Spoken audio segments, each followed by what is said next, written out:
Hi, this is Krishnaji. Welcome to Palasa. Srikakulam జిల్లా పలాస పేరు వినగానే జీడిపప్పు ఫాస్ట్గా గుర్తుకొస్తుంది. ఆంధ్రాలో ఉన్న పలాస జీడిపప్పు ఉత్పత్తికి సెంట్రల్ ఇండస్ట్రీ, అంటే 350కి పైగా క్యాజు ప్రాసెసింగ్ పరిశ్రమలు పనిచేస్తున్నాయన్నమాట. ఇక్కడ 30,000 నుంచి 50,000 మంది కార్మికులు ఉపాధి పొందుతున్నారు. ఒక జీడిపప్పుని ప్రాసెస్ చేసి మనం కమ్మగా తినాలంటే ఎస్ఎస్ రాజమౌళి గారి ఈగ స్టోరీ క్రియేషన్ అంతా ఉంటుందండి.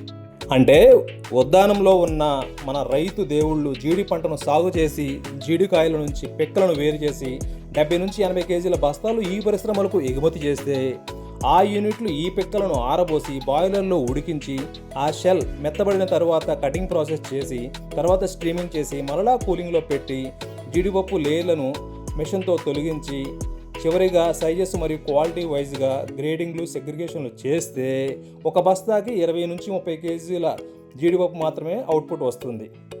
అయితే ఆ వేస్టేజ్ని కూడా మనోళ్ళు వేస్ట్ కానివ్వరండోయ్.